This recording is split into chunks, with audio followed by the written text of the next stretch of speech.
Hello, what's up guys? Ngayon ay gagawa ako ng PVC at pagdudugtong-dugtungin ko yung mga tubo na dapat kong ikabit. Ito nga pala yung mga tubo. Yan. Yan yung mga tubo na ikabit ko. Meron siyang tubo na D3, tubo na D2. Ikabit ko nga pala yan dito sa... Pagko-connectahin ko yan dito sa tubo ko punta sa septic tank. Ito naman. Paano masabi? Ito nga pala yung tubo ng D3 para sa water closet. Ito naman yung sa floor drain. Kaya siya may P-trap para yung amoy na galing sa septic tank hindi umangat dito sa floor drain. Kaya siya may P-trap. Itong P-trap naman na to, meron tong tubig dito na i-stock. May i-stock na tubig yan dito guys. Kaya kailangan talaga may P-trap yan dito.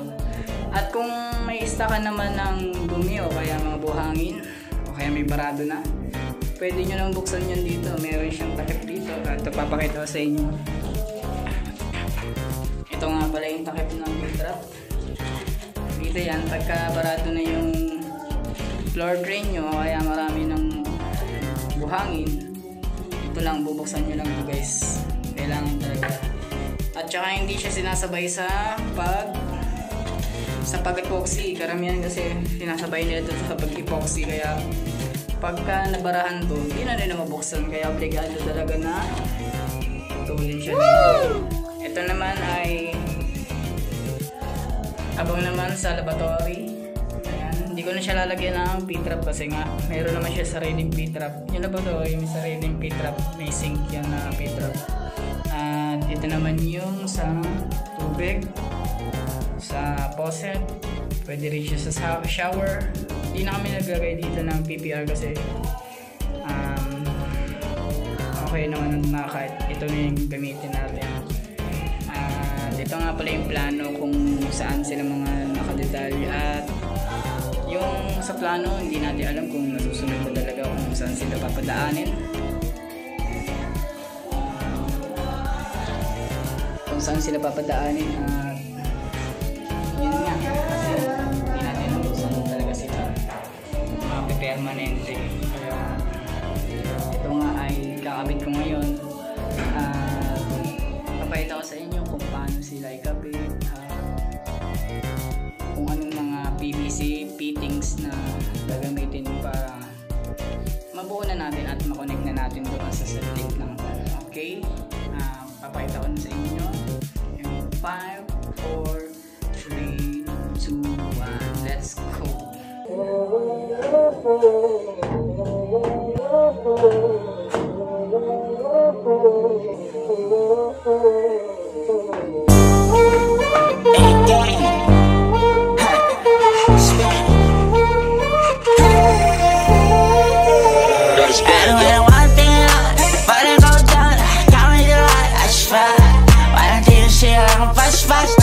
See you mga babae na bas-bas. Yeah, you know me. Why only? Kaya wala lang iba pa. Yeah, you know me. Why only? Every time. Ito na nga guys, nakabit ko na yung PVC na D3 para sa painan o kaya sa water closet. Ito na yan. Nalilip ko na rin. Next natin sa laboratory. Alam mo yung pawi.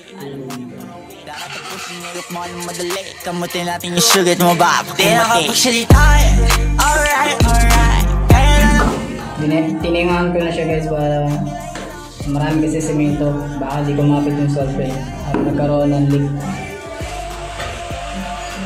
Kaya tinanggal ako siya ng semento.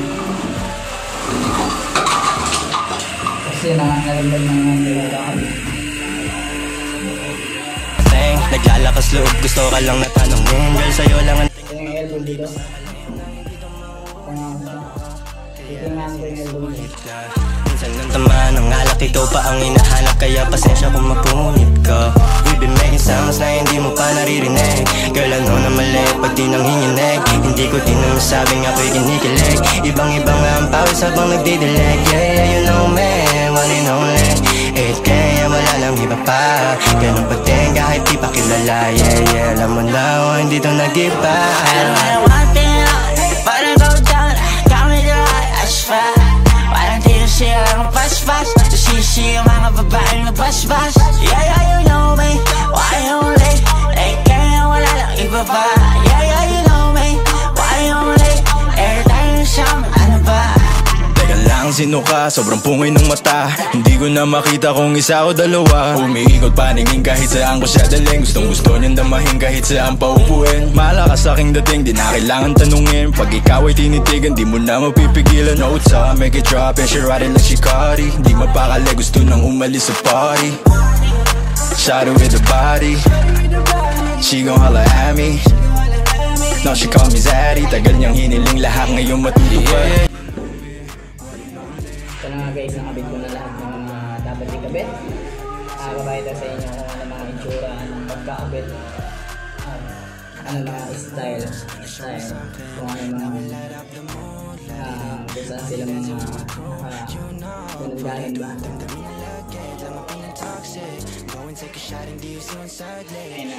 Ito yung galing sa dito siya dumaan.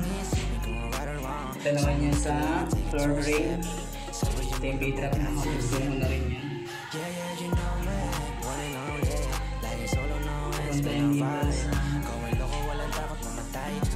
ito naman clean out to kung sakaling bumibara o kaya bumara dun sa baba, susundutin dito. Lalagyan ko yan ng clean out. Clean out din yung baba o ganyan yun. Parang may nagtaig.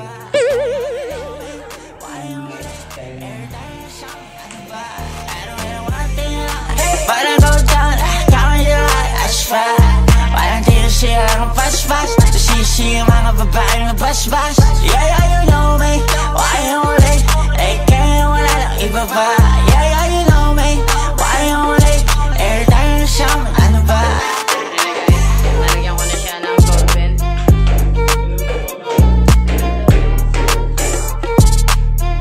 Ito na nga guys, nalagyan ko na ng solvent yan at okay na yan. Pagkakadugtong-dugtong nila, wala yan leak sigurado.